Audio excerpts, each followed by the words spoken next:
Shalom, selamat pagi. Mari awali hari ini dengan semangat baru dengan mendengarkan renungan pagi. Rabu 4 Juni 2025. Masih pemarah? Mazmur 126 ayat 3. Tuhan telah melakukan perkara besar kepada kita, maka kita bersukacita. Ada hubungan kuat antara kegembiraan dan harapan hidup. Sebuah studi dilakukan pada 660 orang di atas usia 50 tahun di Oxford, Ohio.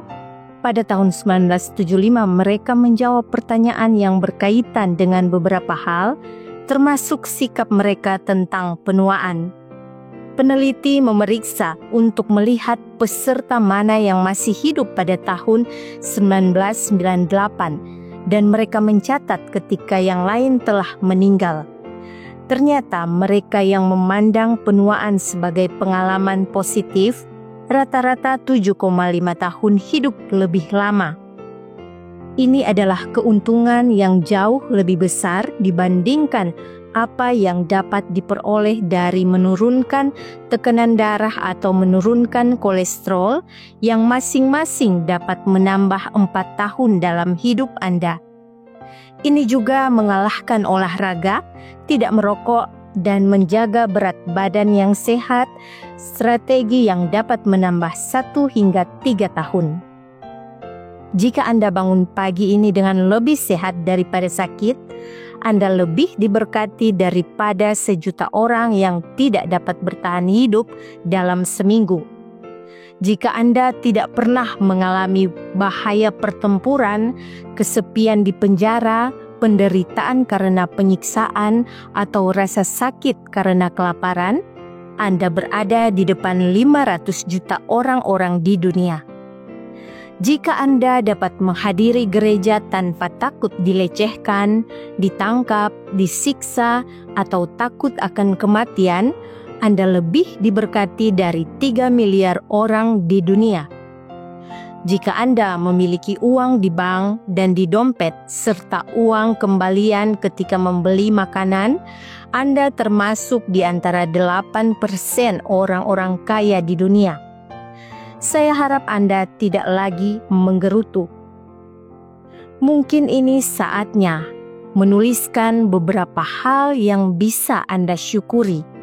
Saya menuliskan sebagai berikut. 1.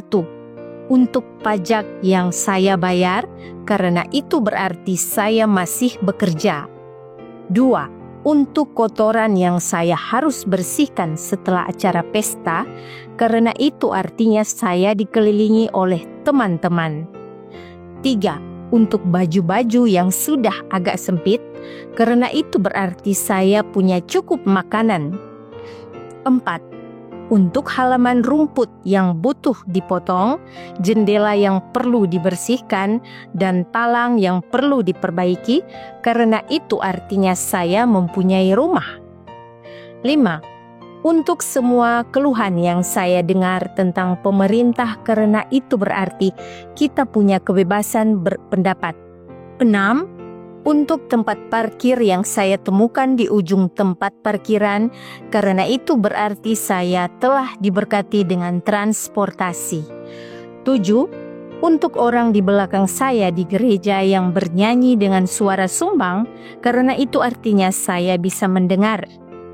8. Untuk tumpukan cucian dan setrika, karena itu berarti saya punya pakaian untuk dipakai.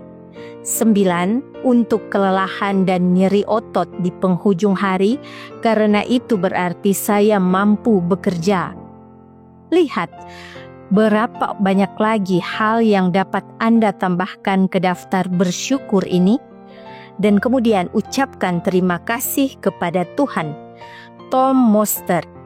Kiranya renungan di pagi hari ini dapat menjadi kekuatan bagi kita semua dan menjadi perenungan kita sepanjang hari ini. Amin. Mari kita berdoa. Tuhan, terima kasih untuk renungan di pagi hari ini. Kami terberkati. Kami mau beraktivitas di hari ini. Kami percaya Engkau selalu memimpin kami. Berkat Tuhan menjadi bagian kami senantiasa. Dalam nama Yesus kami berdoa. Amin. Demikianlah renungan pagi hari ini. Silakan share video ini dan subscribe YouTube channel Cornelius Media dan follow kami di Instagram dan Facebook @corneliusmedia. Tuhan memberkati kita semua dan sampai jumpa esok hari.